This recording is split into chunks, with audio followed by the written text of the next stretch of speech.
Friends, നിത്യതയെ സംബന്ധിച്ച മറ്റൊരു വിഷയത്തിലേക്കാണ് നമ്മൾ ഇന്ന് കടക്കാൻ പോകുന്നത്. ഇന്നത്തെ നമ്മുടെ വിഷയം എന്താണ്? ആരാണ് പുതിയ നിയമപ്രകാരം യഥാർത്ഥ പുരോഹിതൻ? അതെ, ഇന്ന് ലോകത്തിൽ പല ആൾക്കാരും പല മതങ്ങളിലും പുരോഹിതന്മാരുണ്ട്. പക്ഷെ ഈ പുരോഹിതന്മാരുടെ ആവശ്യമുണ്ട്, ശരിയാണ്. പക്ഷേ നമ്മൾ ഇന്ന് ചിന്തിക്കുന്നത് ബൈബിൾ പ്രകാരം, പുതിയ നിയമപ്രകാരം ആരാണ് പുരോഹിതൻ? ഓക്കെ, അതിനെ സംബന്ധിച്ച് എന്താണ് പറയാനുള്ളത്? നമ്മൾ പുതിയ നിയമത്തിലെ പുരോഹിതൻ ആരെന്ന് ചിന്തിക്കുന്നതിന് മുമ്പ് പഴയ നിയമത്തിലേക്ക് നമുക്കൊന്ന് കടന്നേല. അതെ, പഴയ നിയമത്തിൽ ആർക്ക് മാത്രമാണ് പുരോഹിതന്മാരാകാനായിട്ടുള്ള അധികാരമുള്ളത്? പഴയ നിയമത്തിൽ അഹരോന്റെ സന്തതികൾക്ക് മാത്രമായിരുന്നു പുരോഹിത യോഗ്യത ഉണ്ടായിരുന്നത്. അതെ, നമുക്ക് നോക്കിയാൽ കാണാൻ സാധിക്കും. ഇന്ന് ലോകത്തിൽ എടുത്തു നോക്കിയാൽ നമുക്ക് അഹരോന്റെ വംശാവലിയുള്ള ഒരാളെ പോലും നമുക്ക് കാണുവാൻ സാധിക്കില്ല. കാരണം വംശാവലിയൊന്നും ഇല്ല ഇപ്പോഴത്തെ യഹൂദന്മാരെന്ന് പറയുന്നവർക്ക് പോലും. കാരണം AD 70 ആ യെരുശലേം ദേവാലയവും യെരുശലേം എല്ലാം നശിപ്പിക്കപ്പെട്ടപ്പോൾ പിന്നീട് വംശാവലിയൊന്നും ഇല്ല. ലോകത്തിലെമ്പാടും അവർ ചെതറിപ്പോയി. ഇപ്പോഴുള്ളവർക്ക് വംശാവലി മാത്രമല്ല ഇല്ലാത്തത്, എന്തും കൂടി ഇല്ല. മെയിൻ ആയിട്ടുള്ള ഒരു സംഭവം തരുന്ന അവർക്ക് ദേവാലയം കൂടിയില്ല. അതെ, ദേവാലയത്തിലാണ് അവർ പഴയ നിയമത്തിൽ നമുക്ക് ശ്രദ്ധിച്ചാൽ മനസ്സിലാവും. ദേവാലയത്തിലാണ് അവർ മൃഗയാഗങ്ങൾ ചെയ്തുകൊണ്ടിരുന്നത്. പിന്നെ അത് മാത്രമല്ല, പല കാര്യങ്ങളും അവർ ചെയ്തുകൊണ്ടിരുന്നത്. പുരോഹിതന്മാർക്ക് ശുശ്രൂഷ ചെയ്യണമെങ്കിൽ അവിടെ ദേവാലയം മസ്റ്റാണ്. അപ്പൊ ഈ ഒരു ആലയമില്ല, അതുകൊണ്ട് തന്നെ പുരോഹിതന്മാരുടെ ആവശ്യമില്ല, ഭൗതികമായ പുരോഹിതന്മാരുടെ ആവശ്യമില്ല. ഓക്കെ, നമ്മളുടെ അടുത്ത ചോദ്യം എന്താണ്? അപ്പൊ നമ്മുടെ അടുത്ത ചോദ്യം എന്ന് പറയുന്നത്, എപ്പോഴാണ് പുതിയ നിയമം ആരംഭിക്കപ്പെട്ടത്? കാരണം ഇത് വളരെ ഇമ്പോർട്ടന്റ് ആയിട്ടുള്ള ചോദ്യമാണ്. കാരണം ഇത് മനസ്സിലായില്ലെങ്കിൽ ബാക്കിയൊന്നും നമുക്ക് മനസ്സിലാവില്ല. എന്തിനാണ് പലരും എന്നോട് സംസാരിച്ചിട്ടുള്ളപ്പോൾ ഞാൻ കേട്ടിട്ടുണ്ട്, എന്തിനാണ് ഈ പഴയ നിയമം പുതിയ നിയമം എന്നൊക്കെ പറഞ്ഞ് മനുഷ്യർ സെപ്പറേറ്റ് ചെയ്തിരിക്കുന്നത്? അങ്ങനെ മനുഷ്യരല്ല ഇത് സെപ്പറേറ്റ് ചെയ്തിരിക്കുന്നത്. ദൈവം തന്നെ വളരെയധികം പ്രവർത്തിച്ചതാണ് പഴയ നിയമത്തിലൂടെ. പഴയ നിയമം പുതിയ നിയമത്തിന്റെ ഒരു നിഴല് മാത്രമായിരുന്നു. പഴയ നിയമത്തിലുള്ള യാഗങ്ങളും പൗരോഹിത്യവും ദേവാലയവും എല്ലാം പുതിയ നിയമത്തിൽ വരാനിരുന്ന കാര്യങ്ങളുടെ നിഴലായിരുന്നു. അത് വന്നു കഴിഞ്ഞു. ഓക്കെ, എപ്പോഴാണ് പുതിയ നിയമം ആരംഭിച്ചതെന്ന് നമുക്ക് ശ്രദ്ധിക്കണമെങ്കിൽ വളരെ സിമ്പിളാണ്. നമുക്ക് വചനത്തിലേക്ക് തന്നെ തിരിഞ്ഞു നോക്കാം. അതെ, എബ്രായർ 9:16-17 നമുക്കൊന്ന് വായിച്ചു നോക്കാം. ഞങ്ങൾ ഇതിനെ സംബന്ധിച്ച് മറ്റൊരു വീഡിയോ ചെയ്തിട്ടുണ്ട്, നിങ്ങൾക്കത് പരിശോധിച്ചു നോക്കാം വചനപ്രകാരമാണോ എന്നുള്ളത്. വളരെ സിമ്പിളായിട്ട്, അതായത് ഒരു നിയമകർത്താവിന്റെ മരണത്തിന് ശേഷമാണ് ആ ഒരു നിയമം പ്രാബല്യത്തിൽ വരുന്നത്. അതായത് ഒരു വിൽപത്രം. ആ വിൽപത്രം എപ്പോഴാണ് പ്രാബല്യത്തിൽ വരുന്നത്? അത് ആ വിൽപത്രം എഴുതിയ ആളുടെ മരണശേഷം മാത്രമായിരിക്കും അത് പ്രാബല്യത്തിൽ വരുന്നത്. കാരണം ആ ഒരു മരണശേഷം ആ വിൽപത്രത്തെ മാറ്റുവാനോ ഒന്നിനും ആളുകൾക്ക് സാധ്യമല്ല. അപ്പൊ യേശുക്രിസ്തുവായ നിയമകർത്താവിന്റെ മരണത്തിന് ശേഷമാണ് പുതിയ നിയമത്തിന് സ്ഥാപനം വരുന്നത്. ആ ഒരു പുതിയ നിയമം പ്രാബല്യത്തിൽ വരുന്നത്. ആ പുതിയ നിയമം പ്രാബല്യത്തിന് വന്നതിന് ശേഷം നമുക്ക് ഏതെങ്കിലും രീതിയിൽ ചെയ്താൽ പോരാ, ആ പുതിയ നിയമപ്രകാരം തന്നെ എല്ലാ കാര്യങ്ങളും ചെയ്യണം. ഇപ്പൊ ക്രൂശിലെ കള്ളൻ പുതിയ നിയമത്തിലായിരുന്നോ അല്ലെങ്കിൽ പഴയ നിയമത്തിലുള്ള? ക്രൂശിലെ കള്ളൻ പഴയ നിയമപ്രകാരം ആയതുകൊണ്ടാണ് യേശുവിന് അവനോട് ക്ഷമിക്കാൻ സാധിച്ചത്. കാരണം യേശുക്രിസ്തു തന്നെ അവനോട് നേരിട്ട്, അതായത് നിയമകർത്താവ് തന്നെ അവനോട് നേരിട്ട് ക്ഷമിച്ചു. പുതിയ നിയമപ്രകാരം, അതായത് നിയമകർത്താവ് യേശുക്രിസ്തു നേരിട്ട് അങ്ങനെ നിന്റെ പാപങ്ങളെ ക്ഷമിച്ചു, അങ്ങനെയല്ല. എല്ലാവർക്കും ഒരു വഴി തന്നെയാണ് ചെയ്തു വെച്ചിരിക്കുന്നത്. ആ വഴി എന്താണെന്ന് ബൈബിളിൽ പുതിയ നിയമത്തിൽ വളരെ വ്യക്തമാണ്. നിങ്ങൾക്ക് പരിശോധിച്ച് നോക്കാം, ഡിസ്ക്രിപ്ഷനിൽ ആ വീഡിയോസ് ഇട്ടേക്കാം. എബ്രായർ 9:16-17 ഇപ്പൊ പറഞ്ഞ വാക്യം. നിങ്ങൾക്ക് അത് പരിശോധിച്ച് നോക്കാം, ഞങ്ങളത് വായിക്കുന്നില്ല. ഇനി നമുക്ക് ചിന്തിക്കാനുള്ള കാര്യം ഇതെന്താണ്? പുരോഹിതന്റെ ആ ഒരു ദൗത്യം എന്തൊക്കെയായിരുന്നു? പഴയ നിയമത്തിലെ പുരോഹിതന്റെ ആ ഒരു ദൗത്യങ്ങൾ. പുരോഹിതന്റെ ദൗത്യം എന്ന് പറയുന്നത് ദൈവാലയത്തിൽ ശുശ്രൂഷകൾ ചെയ്യാൻ വേണ്ടിയിട്ടായിരുന്നു. ദൈവത്തിന് പ്രസാദകരമായ ശുശ്രൂഷകൾ ചെയ്യാൻ, യാഗമർപ്പിക്കുവാനും, നിലവിളക്ക് കെടാതെ സൂക്ഷിക്കുവാനും, കാഴ്ചയപ്പത്തിനെല്ലാം ആഴ്ചതോറും ചേഞ്ച് ചെയ്യാനും മാറ്റിവെക്കുവാനും എല്ലാമായിരുന്നു പുരോഹിതന്റെ ശുശ്രൂഷ. അവിടെ ധൂപപീഠവും അങ്ങനെയുള്ള പല, അതായത് മൃഗങ്ങളെ യാഗം കഴിപ്പിക്കുന്നു, അതായത് മനുഷ്യർ, അതായത് ജനങ്ങള് യാഗം കൊണ്ടിരുന്നു, പുരോഹിതന്മാരാണ് ഇത് അർപ്പിച്ചുകൊണ്ടിരുന്നത്. അപ്പൊ ഇത്രയും വലിയ ദൗത്യങ്ങളൊക്കെയാണ് അവർ ചെയ്തുകൊണ്ടിരുന്നതെന്ന് നമുക്ക് കാണാൻ സാധിക്കും ആ ഒരു ദേവാലയത്തിൽ. ഇതെല്ലാം പഴയ നിയമത്തിൽ, ഈ പഴയ നിയമത്തിലെ കാര്യങ്ങളെല്ലാം നിഴലുകൾ മാത്രമാണെന്നുള്ള കാര്യം നിങ്ങൾ മറന്നുപോകരുത്. നമുക്ക് പുരോഹിതൻ എവിടെയാണ് ശുശ്രൂഷ ചെയ്തിരുന്നത് ഒന്നും കൂടി ഒന്നാലോചിച്ച് നോക്കി. പുരോഹിതൻ ശുശ്രൂഷ എന്ന ദേവാലയത്തിലായിരുന്നു. പണ്ട് കാലത്ത് നമുക്കറിയാം ടാബർനാക്കിലായിരുന്നു, പിന്നീട് ശലോമോന്റെ ദേവാലയം വന്നു, പിന്നെ ഹെരോദാവിന്റെ ദേവാലയം വന്നു. അങ്ങനെ ദേവാലയത്തിലായിരുന്നു പണ്ട് കാലത്ത് പുരോഹിതന്മാർ ശുശ്രൂഷ ചെയ്തിരുന്നത്. എന്നാൽ ഇന്ന് നമ്മൾ നോക്കുകയാണെങ്കിൽ ഇന്ന് അങ്ങനെ ഒരു ദേവാലയമേ ഇല്ല. അതെ, ഇന്ന് അങ്ങനെ ഭൗതികമായ ഒരു ദേവാലയമില്ല, അങ്ങനെ ഒരു ഭൗതികമായ സമാഗമന കൂടാരം പോലും ഇല്ല. കാരണം നമുക്ക് കാണാം പുതിയ നിയമപ്രകാരം എന്താണ് ദേവാലയം എന്ന് വളരെ വ്യക്തമാണ് ബൈബിളിൽ, അല്ലെ? അതെ, തീർച്ചയായും. എവിടെയാണ് തിരിക്കേണ്ടത്? നമുക്ക് 1 കൊരിന്ത്യർ 3:16 തിരിക്കാം. അതിൽ നമുക്ക് കാണാൻ സാധിക്കും, നിങ്ങൾ ദൈവത്തിന്റെ മന്ദിരമെന്നും ദൈവത്തിന്റെ ആത്മാവ് നിങ്ങളിൽ വസിക്കുന്നു എന്നും അറിയുന്നില്ലയോ? ഇവിടെ തന്നെ കാണാം ദൈവത്തിന്റെ മന്ദിരം എന്ന് അവിടെ ഇംഗ്ലീഷിൽ എഴുതിയിരിക്കുന്നത് ടെമ്പിൾ, അതായത് ആലയം. നിങ്ങൾ ദൈവത്തിന്റെ മന്ദിരം എന്ന് അവിടെ പറയുന്നത് സഭയെ കുറിച്ചാണ്. ഓക്കെ, ദൈവം വിളിച്ചു വേർതിരിച്ചതായ സഭ ഇരുട്ടിന്റെ അധികാരത്തിൽ നിന്ന് വിളിച്ച് ദൈവത്തിന്റെ പുത്രന്റെ രാജ്യത്തിലേക്ക് കയറ്റി. അതായത് കൊലോസർ 1:13 വായിച്ചു നോക്കിയാൽ നിങ്ങൾക്ക് കാണാൻ സാധിക്കും. ഇരുട്ടിന്റെ അധികാരത്തിൽ നിന്ന് വിടുവിച്ച് സ്നേഹസ്വരൂപനായ പുത്രന്റെ രാജ്യത്തിൽ ആക്കി വെക്കുകയും ചെയ്ത സഭയെ കുറിച്ചാണ് അവിടെ പറയുന്നത്, ദൈവത്തിന്റെ ആലയം. പിന്നെ അതേ പുസ്തകം തന്നെ, അതേ ലേഖനം തന്നെ 1 കൊരിന്ത്യർ 6:19 വാക്യം ഒന്ന് വായിച്ചു നോക്കിയേ. ദൈവത്തിന്റെ ദാനമായ നിങ്ങളിൽ ഇരിക്കുന്ന പരിശുദ്ധാത്മാവിന്റെ മന്ദിരമാകുന്നു നിങ്ങളുടെ ശരീരമെന്നും നിങ്ങളെ വിലയ്ക്ക് വാങ്ങിയിരിക്കയാൽ നിങ്ങൾ താന്താങ്ങൾക്കുള്ളവരല്ല എന്നും അറിയുന്നില്ലയോ? ദൈവത്തിന്റെ മന്ദിരമാണെന്ത്? ദൈവത്തിന്റെ ദാനമായി നിങ്ങളിൽ ഇരിക്കുന്ന പരിശുദ്ധാത്മാവിന്റെ മന്ദിരമാകുന്നു നിങ്ങളുടെ ശരീരം. പരിശുദ്ധാത്മാവ് ദൈവം തന്നെയാണ്, അല്ലേ? പരിശുദ്ധാത്മാവ് ദൈവം തന്നെയാണ്. പരിശുദ്ധാത്മാവ് ദൈവം തന്നെയാണ്. ദൈവത്തിന്റെ ആത്മാവും പരിശുദ്ധാത്മാവും ക്രിസ്തുവിന്റെ ആത്മാവ് എന്നെല്ലാം പരിശുദ്ധാത്മാവിനെ മാറി മാറി വിളിക്കുന്നുണ്ട്. ക്രിസ്തു നിങ്ങളിൽ, അതായത് റോമർ 8:9 മുതൽ 11 വരെ നിങ്ങളൊന്ന് വായിച്ചു നോക്കുക ഡൗട്ട് ഉണ്ടെങ്കിൽ. അപ്പൊ ദൈവത്തിന്റെ പരിശുദ്ധാത്മാവ് വസിക്കുന്നതായ മന്ദിരമാണ് നിങ്ങളുടെ ശരീരം. അതായത് ഓരോ ക്രിസ്ത്യാനിയും ആരാണപ്പോ? ദൈവത്തിന്റെ വസിക്കുന്ന മന്ദിരം. അതെ, ദൈവത്തിന്റെ ടെമ്പിൾ. അപ്പൊ 1 കൊരിന്ത്യർ 3:16 കണ്ടു സഭയെ സൂചിപ്പിക്കുന്ന എന്താണ്? ദൈവത്തിന്റെ ടെമ്പിൾ. പിന്നെ ഓരോ ക്രിസ്ത്യാനിയും എന്താണ്? ദൈവത്തിന്റെ ആലയം എന്ന് ബൈബിളിൽ പറയുന്നു. പിന്നെ നമുക്ക് കാണാൻ പറ്റും എഫേസ്യർ 2:19 തുടങ്ങി 22 വരെ ഒന്ന് നോക്കിയ കഴിഞ്ഞാൽ നിങ്ങൾക്ക് കാണാം, അവനിൽ കെട്ടിടം മുഴുവനും യുക്തമായി ചേർന്ന് ഏകീഭവിച്ചും കർത്താവിൽ വിശുദ്ധ മന്ദിരമായി വളരുന്നു. അത് സഭയെ സൂചിപ്പിക്കുന്നതാണ്. ക്രിസ്തു യേശു തന്നെ മൂലക്കല്ലായിരിക്കെ നിങ്ങളെ അപ്പോസ്തലന്മാരും പ്രവാചകന്മാരും എന്നുള്ള അടിസ്ഥാനത്തിൽ പണിതിരിക്കുന്നു. എഫേസ്യർ 2:19 മുതൽ താഴത്തേക്ക് വായിച്ചു നോക്കിയാൽ മതി. സഭയെ സൂചിപ്പിക്കുന്നതാണ്. ഇവിടെയെല്ലാം നിങ്ങൾക്ക് വളരെ വ്യക്തമായിട്ട് കാണാൻ സാധിക്കും. ഒരു വാക്യം കൂടി വായിക്കാം. 2 കൊരിന്ത്യർ 6:16 വാക്യം. ഇതും കൂടി വായിച്ചിട്ട് ദൈവത്തിന്റെ ആലയം എന്താണെന്ന് നിങ്ങൾക്ക് തന്നെ ഒന്ന് പറഞ്ഞു നോക്കാം, ചിന്തിച്ചു നോക്കാം. 2 കൊരിന്ത്യർ 6:16. ദൈവാലയത്തിന് വിഗ്രഹങ്ങളോട് എന്ത് യോജിത? നാം ജീവനുള്ള ദൈവത്തിന്റെ ആലയമല്ലോ. ഞാൻ അവരിൽ വസിക്കുകയും അവരുടെ ഇടയിൽ നടക്കുകയും ചെയ്യും. ഞാൻ അവർക്ക് ദൈവവും അവർ എനിക്ക് ജനവുമാകുന്നു എന്ന് ദൈവം അരുളി ചെയ്യുന്നു. പഴയ നിയമത്തിലൊരു പ്രവചനമാണ് ഇവിടെ എഴുതിയിരിക്കുന്നത്. ദൈവം പെട്ടെന്ന് കൊണ്ടുവന്നൊരു പദ്ധതിയല്ല, ക്രിസ്ത്യാനിയുടെ ഉള്ളിൽ വസിക്കാം അല്ലെങ്കിൽ സഭ ഉണ്ടാക്കാം എന്നുള്ളത് പെട്ടെന്ന് കൊണ്ടുവന്ന പദ്ധതിയല്ല. പഴയ നിയമത്തിലെ ദൈവം പ്രവചിച്ചിട്ടുണ്ട്. പഴയ നിയമത്തിൽ യിരെമ്യാവ് 31:31 തന്നെ കാണാം, ഞാൻ അവർക്ക് പുതിയൊരു നിയമം നൽകുന്ന കാലം വരും. അവിടെയൊക്കെ കാണാം ദൈവത്തിന് എന്തെങ്കിലും ആക്സിഡന്റ് അല്ലെങ്കിൽ അബദ്ധവശാല് ദൈവം എന്തെങ്കിലും ചെയ്യും? അല്ല. ദൈവം എല്ലാം വളരെയധികം പ്ലാൻ വളരെ ലോകസ്ഥാപനത്തിന് മുമ്പേ നിങ്ങളെ തെരഞ്ഞെടുത്തിരിക്കുന്നു എന്നാണ് എഫേസ്യർ 1:4 വാക്യത്തിലെല്ലാം കാണാൻ സാധിക്കുന്നത്. ദൈവം പെട്ടെന്നല്ല ഒന്നും ചെയ്യുന്നത്. ദൈവം വളരെ അടുക്കും ചിട്ടയോടുമാണ് എല്ലാ പദ്ധതിയും നടപ്പിലാക്കിയിരിക്കുന്നത്. ഈ കാര്യത്തിലൂടെ നിങ്ങൾക്ക് മനസ്സിലാക്കുവാൻ സാധിച്ചില്ലേ എന്താണ് ദൈവത്തിന്റെ ആലയം? ദൈവത്തിന്റെ ആലയം അവൻ വസിക്കുന്ന നമ്മളിലാണ്. അതെ, നമ്മൾ ചിന്തിക്കാം, നമ്മളെന്ന് പറയുമ്പോൾ ലോകത്തിലുള്ള എല്ലാവരും ക്രിസ്ത്യാനികളാണെന്ന് ഞാൻ പറയുന്നില്ല, ബൈബിളും പറയുന്നില്ല. കാരണം ഒരാൾ ജനിക്കുന്നതിലൂടെ ക്രിസ്ത്യാനിയാകും? ഒരിക്കലുമല്ല. വചനപ്രകാരം 100% സുവിശേഷം അനുസരിക്കുകയും വിശ്വസിക്കുകയും ചെയ്യുന്ന ആൾ മാത്രമായിരിക്കും ഒരു ക്രിസ്ത്യാനി എന്ന് നമുക്ക് പറയാൻ സാധിക്കും. അതെ, അതിനും നിങ്ങൾക്ക് പരിശോധിക്കുവാനായിട്ട് ഞങ്ങളുടെ ഡിസ്ക്രിപ്ഷനിൽ ഒരു വീഡിയോ ഇട്ടേക്കാം. കാരണം വളരെ ഇമ്പോർട്ടന്റ് ആണ്. കാരണം ഇത് നിത്യതയെ സംബന്ധിച്ചുള്ള കാര്യങ്ങളാണ് നമ്മൾ സംസാരിക്കുന്നതെന്ന് ആദ്യമേ നമ്മൾ പറഞ്ഞല്ലോ. കാരണം ഈ നിത്യത നമുക്ക് നഷ്ടമായി പോകരുത്. അപ്പൊ ദൈവത്തിന്റെ ആലയം, ഓരോ ക്രിസ്ത്യാനിയും ദൈവത്തിന്റെ ആലയം എന്ന് പറയുന്നുണ്ട്. അതുപോലെ സഭയെയും, അതായത് എല്ലാ ക്രിസ്ത്യാനികളും അടങ്ങുന്നതായ സഭയെയും, അതായത് ഗ്രീക്കിൽ പറയുന്നത് എക്ലേസിയ, അതായത് ഗ്രീക്കിൽ എക്ലേസിയ എന്ന് പറഞ്ഞാൽ വിളിച്ചു വേർതിരിക്കപ്പെട്ടവരുടെ കൂട്ടം, അല്ലാതെ ഒരു ബിൽഡിങ്ങിനല്ല സഭ എന്ന് പറയുന്നത്. നിങ്ങളത് മനസ്സിലാക്കിയെന്ന് വിചാരിക്കുന്നു. എല്ലാ ക്രിസ്ത്യാനികളും ദൈവത്തിന്റെ മന്ദിരമാണ്. അവനിൽ ഓരോ വ്യക്തിപരമായിട്ടും ദൈവം അവരിൽ വസിക്കുന്നു, സഭയായിട്ടും ദൈവത്തിന്റെ മന്ദിരമാണെന്നാണ് 1 കൊരിന്ത്യർ 3:16 നമുക്ക് കാണാൻ സാധിക്കുന്നത്. അപ്പൊ ദേവാലയം ഇപ്പൊ എന്താന്ന് നമുക്ക് മനസ്സിലായില്ലേ? സഭയാണ് ദേവാലയം. ഓരോ ക്രിസ്ത്യാനിയും അവന്റെ ആലയമാണ്. അപ്പൊ പുരോഹിതന്മാരുണ്ടായിരിക്കേണ്ടതല്ലേ ശരിക്കും പറഞ്ഞാൽ? പഴയ നിയമത്തിൽ ദേവാലയത്തിൽ ശുശ്രൂഷ ചെയ്യാൻ പുരോഹിതന്മാരുണ്ടായിരുന്നല്ലോ. പക്ഷേ പഴയ നിയമത്തിൽ പുരോഹിതന്മാരുണ്ടായിരുന്നു. പക്ഷെ പഴയ നിയമത്തിൽ നമുക്ക് ഭൗതികമായ ദേവാലയങ്ങൾ ഉണ്ടായിരുന്നു. ഇന്ന് നമ്മൾ നോക്കുമ്പോൾ നമുക്ക് ഭൗതികമായ ഒരു ദേവാലയം ഇന്ന് നിലവിലില്ല. അതെ, പക്ഷെ നമുക്ക് കാണാം ഇന്ന് ആരാണ് പുരോഹിതൻ?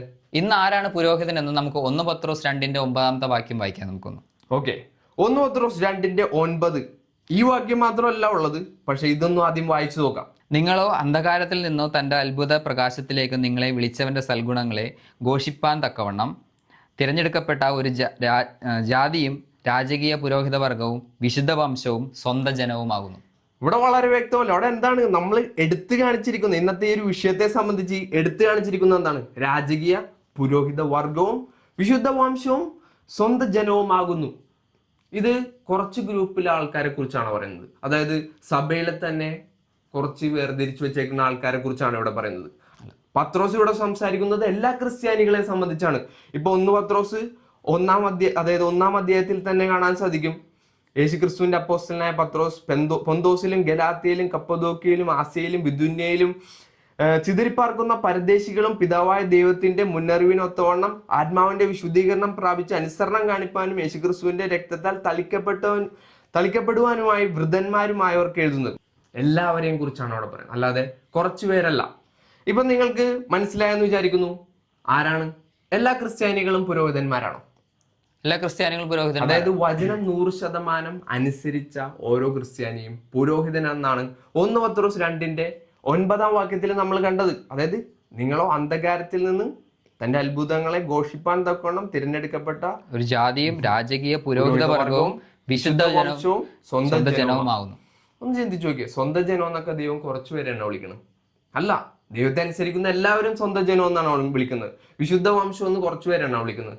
ഇല്ല, പാപിയിൽ നിന്ന് വിശുദ്ധനായ ഓരോ വ്യക്തിയെയും ദൈവം വിശുദ്ധ വംശം എന്നാണ് വിളിക്കുന്നത്. രാജകീയ പുരോഹിത വർഗം എന്ന് പറയണതാ. ഇത് എത്ര ശ്രേഷ്ഠമേറിയ ഒരു വാക്യമാണ്. ദൈവം ആഗ്രഹിക്കുന്നത് നമ്മളൊരു ഭൗതികമായ കുറച്ച് കുന്തിരിക്കം കത്തിക്കണം, അല്ലെങ്കിൽ കുറച്ച് ധൂപോർഗം കാട്ടണം, എവിടെയെങ്കിലും ഒരു നിലവിളക്ക് കത്തിച്ചു വെക്കണം, അല്ലെങ്കിൽ കുറച്ച് യാഗങ്ങളൊക്കെ അർപ്പിക്കണം, ഭൗതികമായ കുറച്ച് മൃഗങ്ങളെയൊക്കെ കൊല്ലണം. ഇതാണോ ദൈവം ഇന്ന് ആഗ്രഹിക്കുന്നത്? അല്ല, ദൈവം ആഗ്രഹിക്കുന്നില്ല ഈ കാര്യങ്ങളൊന്നും. പക്ഷേ രാജകീയ പുരോഹിതമായി ഓരോ ക്രിസ്ത്യാനിയെയും ആക്കി വെച്ചത് എന്തിനു വേണ്ടിയിട്ടാണെന്ന് ബൈബിളിൽ തന്നെ വളരെ വ്യക്തമായിട്ട് നമുക്ക് കാണാൻ സാധിക്കും. പിന്നെ നമുക്ക് കാണാം, ഈ പുരോഹിതന്മാർക്ക് പഴയ നിയമത്തിൽ ദേവാലയത്തിൽ കയറാൻ കഴിയില്ലായിരുന്നു. പുരോഹിതന്മാർക്ക് ദേവാലയത്തിൽ കയറുവാൻ സാധിക്കായിരുന്നു. അവരായിരുന്നു യാഗങ്ങൾ അർപ്പിക്കുന്നതും നിലവിളക്ക് കെടാതെ സൂക്ഷിക്കുന്നതും കാഴ്ചയപ്പത്തിന്റെ മാറ്റിവെക്കുന്നതും. അവർക്ക് വിശുദ്ധ സ്ഥലത്തിലേക്ക് മാത്രമായിരുന്നു ആ ഒരു പ്രവേശനം ഉണ്ടായിരുന്നത്. അതെ. പിന്നെ നമുക്ക് കാണാം, അഹരോന്റെ സന്തതിയിൽ തന്നെ ഏറ്റവും മുതിർന്ന ആളാണ് മഹാപുരോഹിതൻ. ആ മഹാപുരോഹിതന് മാത്രമാണ് അതിവിശുദ്ധ സ്ഥലത്തേക്ക് കയറാൻ, അതായത് നിയമപെട്ടകം വരുന്ന അതിവിശുദ്ധ സ്ഥലത്തേക്ക് കയറി അവിടെ രക്തം തളിക്കാനായിട്ടുള്ള യോഗ്യത ഉണ്ടായിരുന്നത്. അത് പുരോഹിതന്മാർക്ക് ഉണ്ടായിരുന്നില്ല. ആ മഹാപുരോഹിതൻ ആരാണെന്നുള്ള കാര്യം നമ്മൾ താഴത്തേക്ക് വരുമ്പോൾ പറയുന്നുണ്ട്, നിങ്ങൾ കാത്തിരിക്കുക. അപ്പൊ നമുക്ക് കാണാം, അവർക്ക് അവരല്ലാതെ, അതായത് ഈ പുരോഹിതന്മാരല്ലാതെ വിശുദ്ധ സ്ഥലത്തേക്ക് ആരെങ്കിലും കയറിയാൽ അവർക്ക് എന്ത് സംഭവിക്കും? മരണം സംഭവിക്കും. അതെ, ദൈവം വളരെ കർശനമായിട്ട് അവിടെ പറഞ്ഞിട്ടുണ്ടായിരുന്നു പഴയ നിയമത്തിൽ. നമ്മളൊരു കാര്യം ചെയ്തു, കാരണം ദൈവത്തിന്റെ സ്വർഗത്തിലെ ആ സത്യകൂട, അതായത് ദൈവത്തിന്റെ ആ സിംഹാസനത്തിന്റെ മുൻപിൽ നമ്മൾ ചെല്ലുന്നതിനേക്കാളും വലിയ കാര്യമാണോ ആ സമാഗമന കൂടാരത്തിൽ വിശുദ്ധ സ്ഥലത്ത് കയറുന്നത്? അല്ല. ഒന്നുകൂടി ഞാൻ ചോദിക്കാം, ദൈവത്തിന്റെ, അതായത് സ്വർഗത്തിലെ സിംഹാസനത്തിന്റെ മുൻപിൽ നമുക്ക് ചെല്ലുന്നതിനേക്കാൾ വലുതാണോ ആ സമാഗമന കൂടാരത്തിലെ ആ ഒരു വിശുദ്ധ സ്ഥലത്തേക്ക് കയറുന്നത്? അല്ല. പക്ഷേ ക്രിസ്ത്യാനി, ഓരോ വിശുദ്ധ പുരോഹിത വർഗം ആയവൻ, ക്രിസ്ത്യാനിയെ സംബന്ധിച്ച് എബ്രായർ 4:16 എഴുതിയിരിക്കുന്നത് നിങ്ങളൊന്ന് വായിച്ചു നോക്കിയേ. അതുകൊണ്ട് കരുണ ലഭിപ്പാനും തത്സമയത്ത് സഹായത്തിനുള്ള കൃപ പ്രാപിപ്പാനുമായി നാം ധൈര്യത്തോടെ കൃപാസനത്തിന് അടുത്ത് ചെല്ലുക.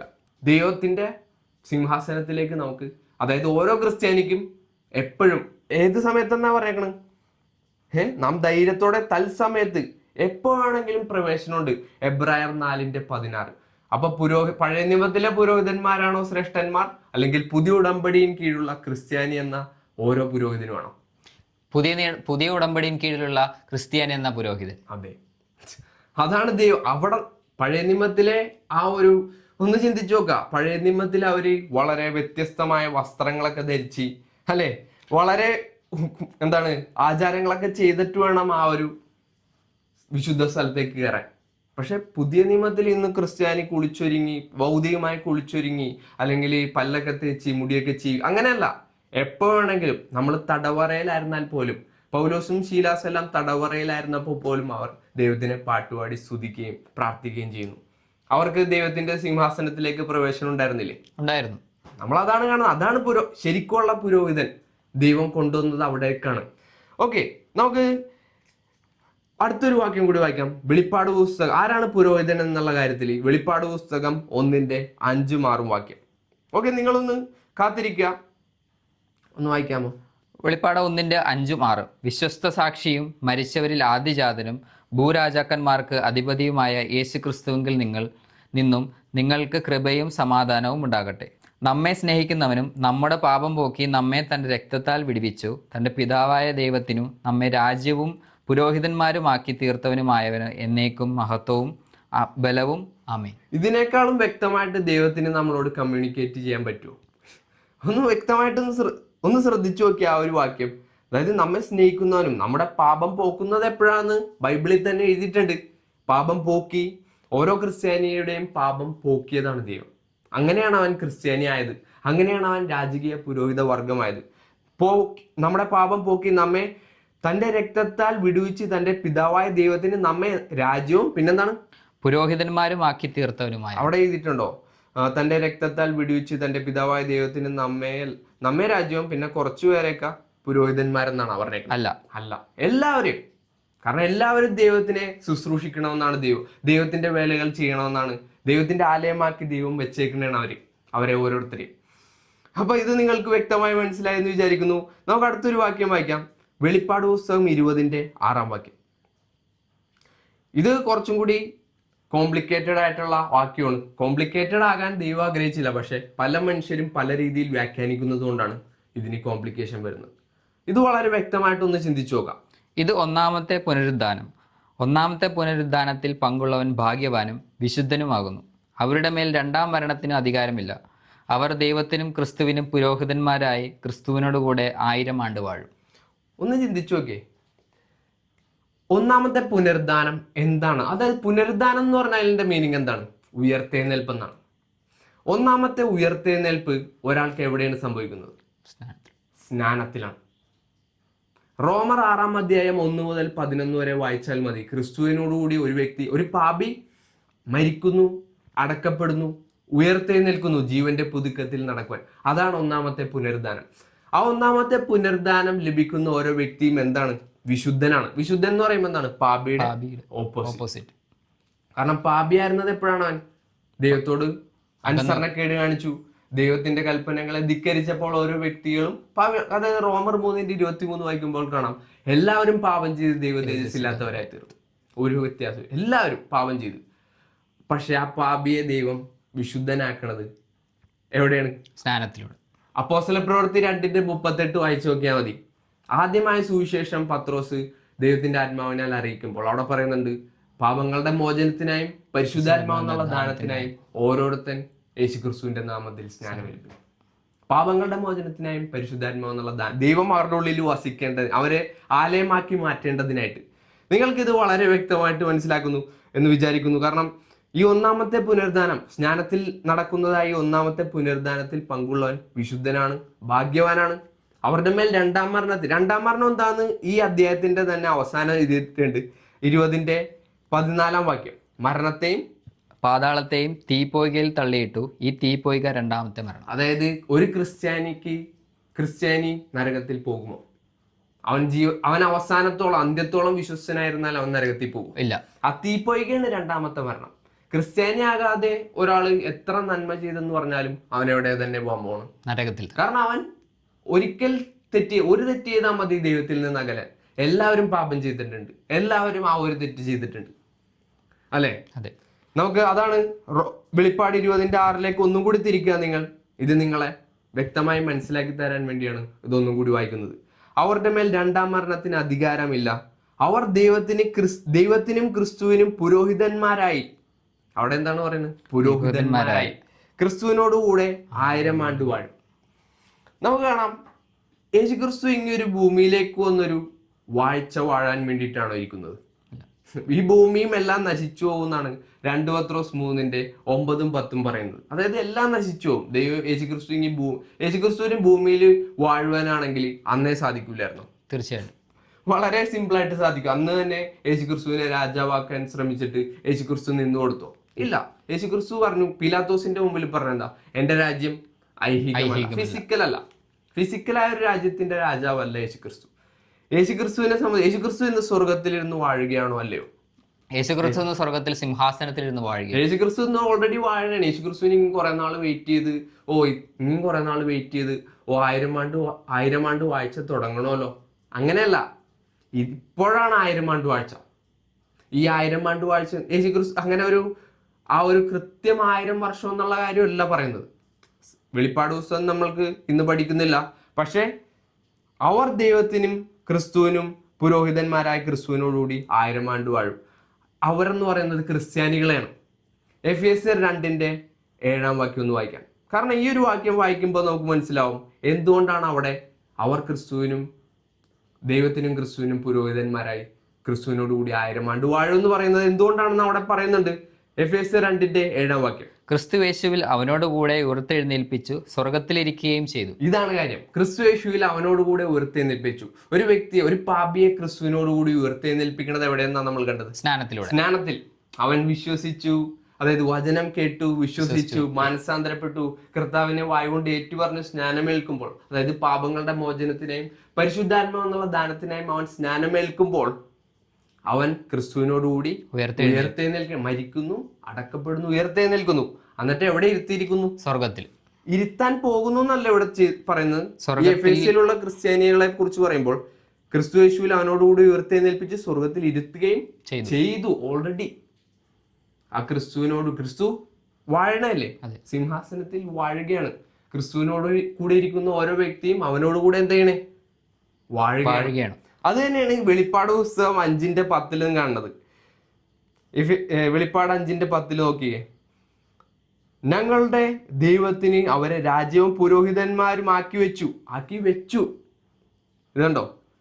9 വാക്യം കൂടി ഒന്ന് വായിക്കാം. പുസ്തകം വാങ്ങുവാനും അതിന്റെ മുദ്ര പൊട്ടിപ്പാനും നീ യോഗ്യൻ. നീ അർക്കപ്പെട്ടു, നിന്റെ രക്തം കൊണ്ട് സർവ്വഗോത്രത്തിലും ഭാഷയിലും വംശത്തിലും ജാതിയിലും നിന്നുള്ളവരെ ദൈവത്തിനായി വിലക്ക് വാങ്ങി.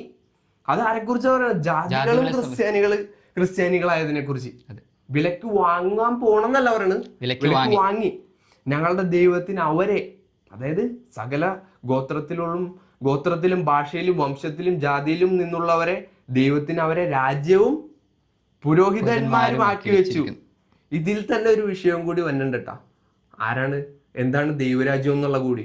പക്ഷെ അതിലേക്ക് നമ്മൾ ഇന്ന് പോണില്ല. ദൈവരാജ്യവും പുരോഹിതന്മാരും എല്ലാം ക്രിസ്ത്യാനികൾ തന്നെയാണ്, സഭ തന്നെയാണ്, ക്രിസ്തുവിന്റെ സഭ. ഞങ്ങളുടെ ദൈവത്തിന് അവരെ രാജ്യവും പുരോഹിതന്മാരും ആക്കി വെച്ചു, അവർ ഭൂമിയിൽ വാഴുന്നു എന്നൊരു പുതിയ പാട്ട് അവർ പാടുന്നു.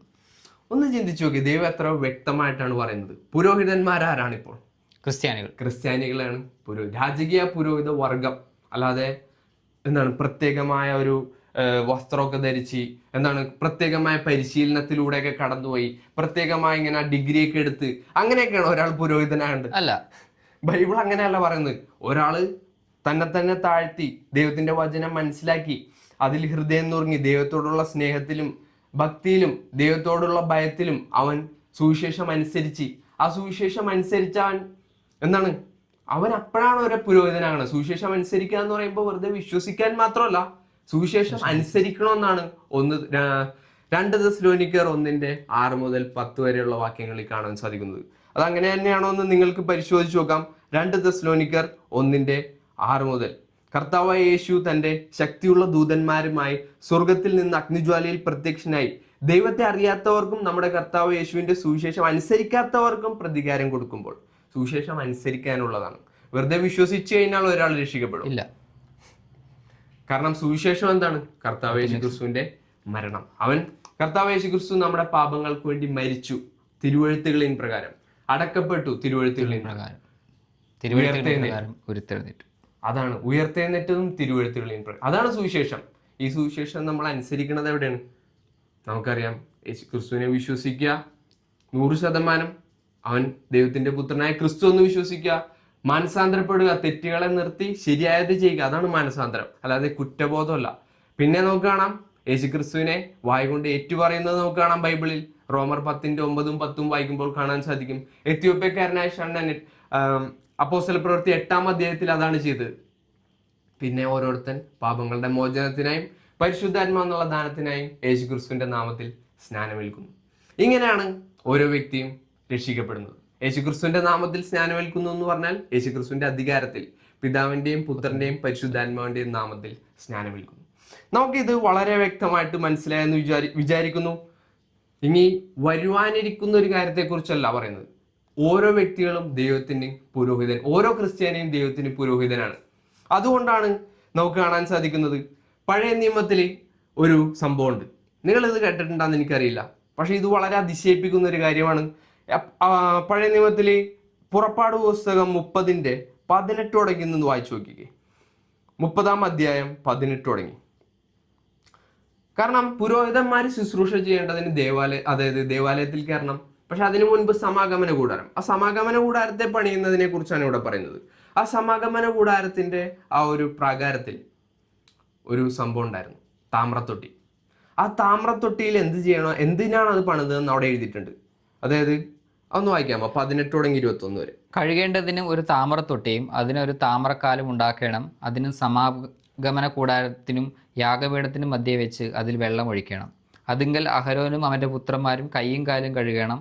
അവർ സമാഗമന കൂടാരത്തിൽ കടക്കുകയോ യഹോവയ്ക്ക് ദഹനയാഗം കഴിപ്പിക്കേണ്ടതിന് യാഗപീഠത്തിങ്കൽ ശുശ്രൂഷിക്കുവാൻ ചെല്ലുകയോ ചെയ്യുമ്പോൾ മരിക്കാതിരിക്കേണ്ടതിന് വെള്ളം കൊണ്ട് കഴുകണം. അവർ മരിക്കാതിരിക്കേണ്ടതിന് കൈയും കാലും കഴുകണം. അത് അവർക്ക് തലമുറയായി എന്നേക്കുമുള്ള ചട്ടമായി. തലമുറയായി എന്നേക്കുമുള്ള ചട്ടമായി. കാരണം അവരതിലേക്ക് പ്രവേശിക്കുന്നതിന് മുമ്പ് അത് കൈയും കാലും എല്ലാം അതിൽ കഴുകണം. കഴുകാതെ കയറിയാൽ എന്ത് ചെയ്യാൻ പറ്റും? വിശുദ്ധമാവില്ല. അതായത് ദൈവം പറഞ്ഞ പോലെ ചെയ്യാതെ അവർക്ക് ആ പുരോഹിത ശുശ്രൂഷ ചെയ്യാൻ പറ്റില്ല. പുരോഹിതന്മാരായ അകത്തേക്ക് കടന്ന് ആ ശുശ്രൂഷകൾ ചെയ്യാനായിട്ടുള്ള അധികാരം അവർക്ക് യോഗ്യത ഉണ്ടാവില്ല. ഈ താമ്രത്തൊട്ടി എന്തിന്റെ നിഴലാണ്? ഈ താമ്രത്തൊട്ടി പുതിയ നിയമത്തിൽ സ്നാനത്തിന്റെ നിഴലാണ്. അതെ, യേശുക്രിസ്തുവിന്റെ നാമത്തിലുള്ള യേശുക്രിസ്തുവിന്റെ അധികാരത്തിൽ പിതാവിന്റെയും പുത്രന്റെയും പരിശുദ്ധാത്മാവിന്റെ നാമത്തിൽ എന്ന് പറയുമ്പോൾ ബൈബിൾ പ്രകാരമാണ്. മത്തായി 28:19-20 വായിച്ചു നോക്കിയാൽ മതി.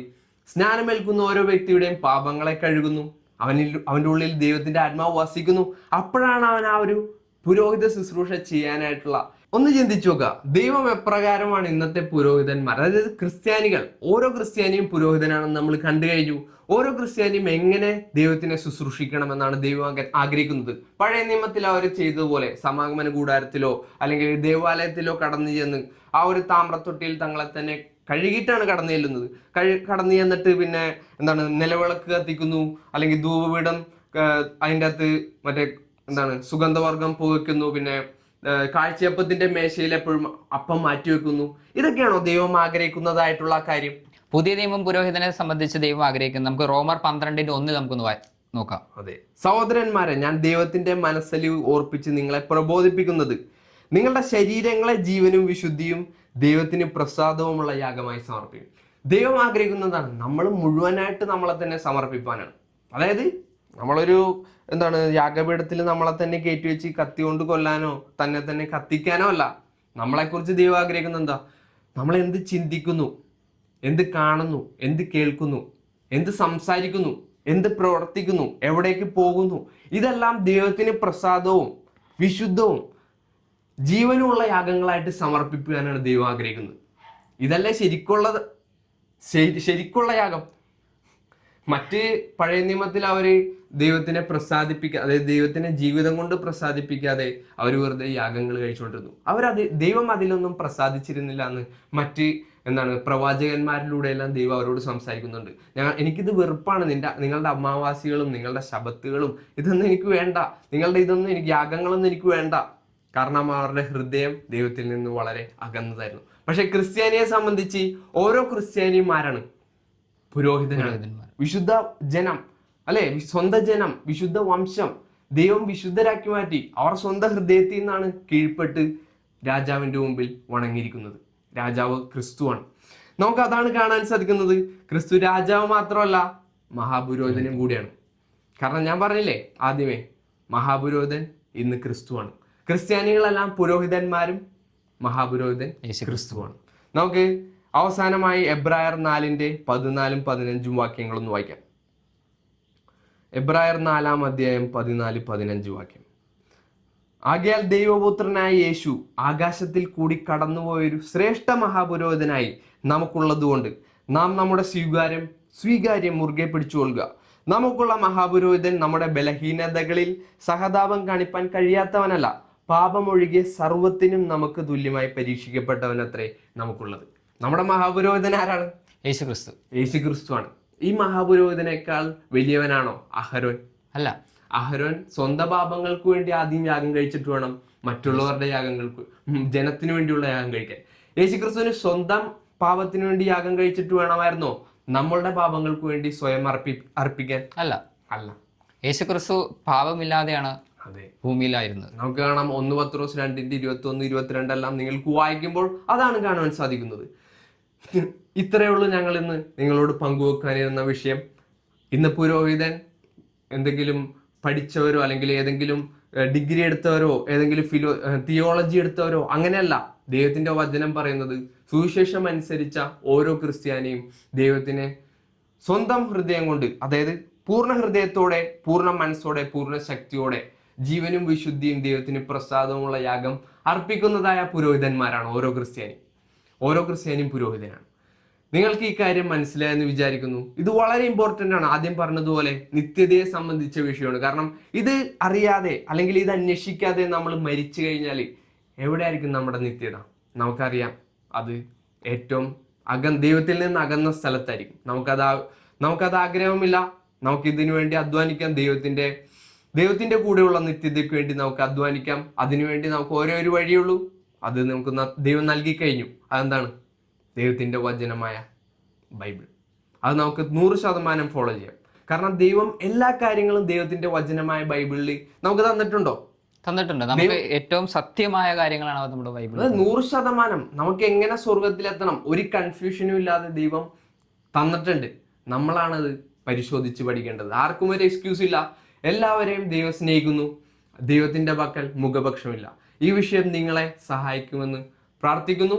അതിനായി ഞങ്ങൾക്ക് ഈ വീഡിയോ ചെയ്യാൻ സാധിച്ചതിന് ദൈവത്തിന് വളരെയധികം നന്ദി പറയുന്നു. Thank you.